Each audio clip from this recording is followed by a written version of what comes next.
Hello. Yeah, in this lecture, we're going to start discussing about Java abstract class example in our textbook. Okay, and this example from the textbook is Java abstract class example.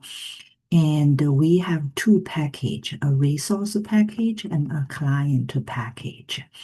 And in the resource package, we have three files, animal class, pet class, and wildlife. And in client, we have that Java abstract class example driver, as a driver.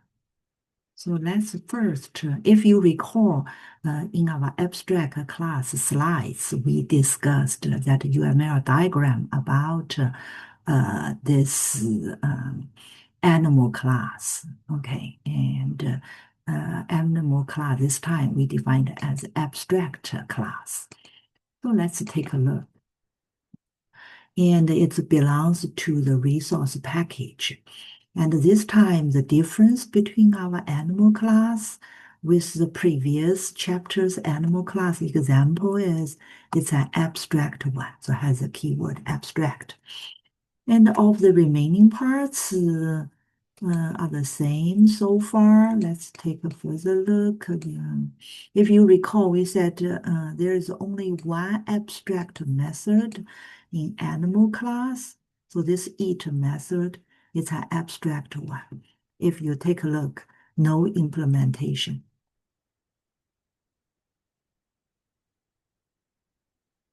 So here we only provide a method header and ending with a semicolon, okay? But it has a keyword abstract, so keep this in mind.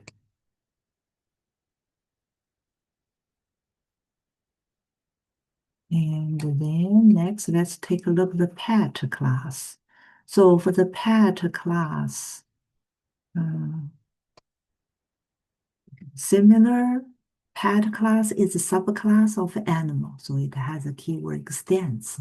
So the instance method and the class method, instance variable and the class variable, they are the same. Okay, constructor, the same, nothing different here. The get method, the same, set method, the same, toString, and equal the same. And here, but here you take a look, we implement animals abstract method, the eat. So now we did implement with a result. Just output something, okay? And the same thing for the equals method, just keep that in mind. We call the get class instead of that instance of check because this will give you more accurate the structure equality check. Okay. So this is a pet class. And then let's take a wildlife, okay?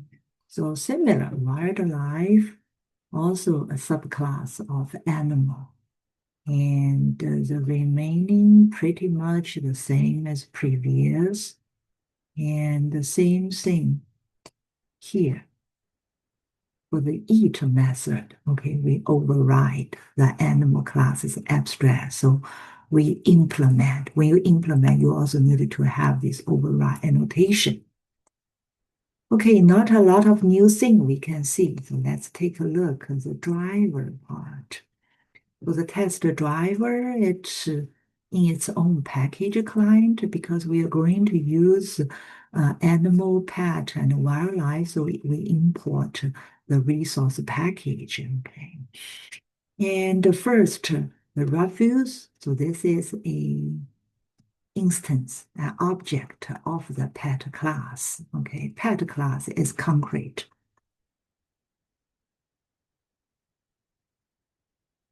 Concrete class.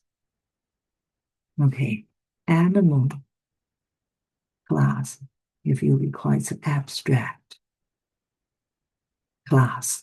Abstract class, so you cannot use it to do instance creation, to create an object. Okay, so we will see. So you cannot do new animal. There is no such thing. Okay. So you cannot do it. Okay. But a pet, you can do new pet. Okay. But here, let's see. If you recall in our slide, we also explained. But you do allow to assign an object of a subclass to a variable. The type is an abstract class.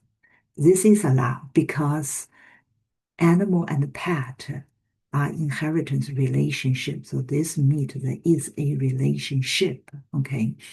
But you see, when you call the toString, this time it's called pets, not animals. Okay. So this is because of dynamic dispatch. Okay.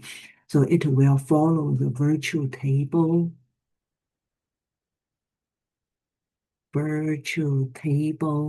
the chain, okay, go to the furthest. Further, let's match the dynamic class.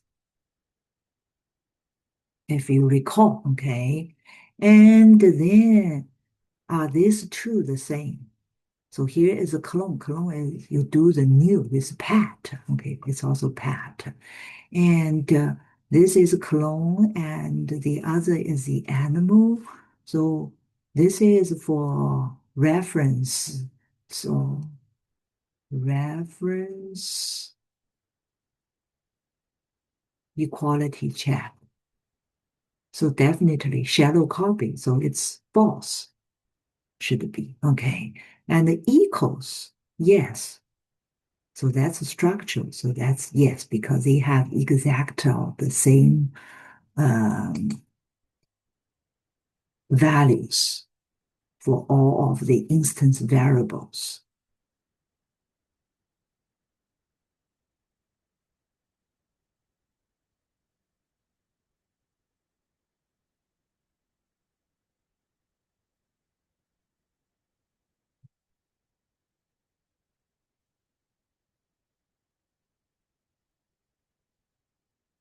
Yeah, so let's take a look at the running result, okay? And so we have the first animal created, and we have the second animal created. So for shallow copy, equality check is false. For the structure, yeah, it is true. And then let's see more, okay. So now you see for animals, so this animals is an array. The type is that abstract class, so that's allowed. So abstract class can be used as data type, okay? And you can do these new animals. So this is for array creation, okay? Array type is animal abstract class. That's also allowed, okay? It doesn't create an animal object. And then you see, you can assign pet to the first element, and another pet, and another wildlife to the remaining, etc. So all of this allowed. So this is polymorphism, so dynamic polymorphism is achieved through dynamic dispatch. Okay, we are going to see. And so the left side is static type, is animal.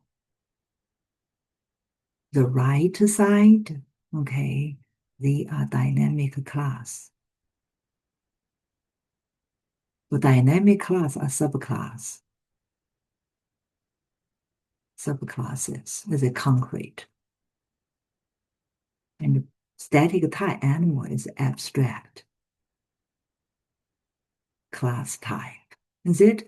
So yeah, and because they two have that is a relationship, so that's allowed. Okay, that's fine.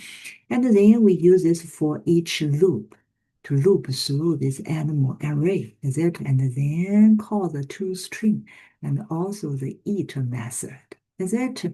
Yeah. So now this toString and the eat will go with either pets or wildlife. Okay, because this follows dynamic dispatch, follow, if you recall, the virtual tables furthest matching dynamic class. Okay. And we can take a look at the running result to see if it's really the case.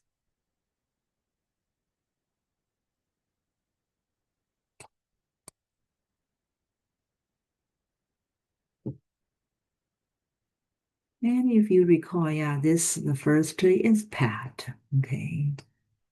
And the second is also pet. And the third one is wildlife. Yeah, so it does follow the dynamic dispatch, the dynamic polymorphism. Okay, so that's regarding this abstract class example. So let's stop here for this lecture. We're going to go over the next example in our next lecture. See you.